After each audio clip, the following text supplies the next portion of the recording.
अगं उठ, अगं उठ की 4 वाजलेत. हे बघ, हिरीवरून बैल धुवून आणतो म्या.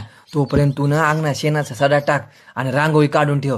ते बेलजोडीचं झुलं पण काढून ठेव. गावात मिरवणुकी हिंडून आणतो संजय आणि मोहन्याला. हा काय करू तुमच्या विसरभोळ्यापणाचा?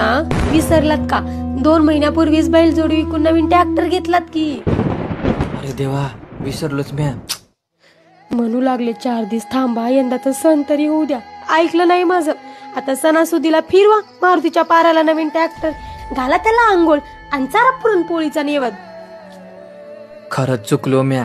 शेतकऱ्यांना आधुनिक नक्कीच झालं पाहिजे बघ, पण हजारो वर्षाची आपली परंपरा जपत. आपण व्यापारी नाही, शेतकरी हाव. एक नाही हो, 4 ट्रॅक्टर घ्या की. पण शेतकऱ्याची खरी श्रीमंती, खरी शान ही दिमाकात डोलणाऱ्या त्याच्या घरामोरी खुटीला बांधलेले त्याची बैलजोडी आहे. म्हातारपणी बैल खुटीला मरावा, पण खाटकाच्या कंपनीत नाही. देवा कसा फासयो तुझा.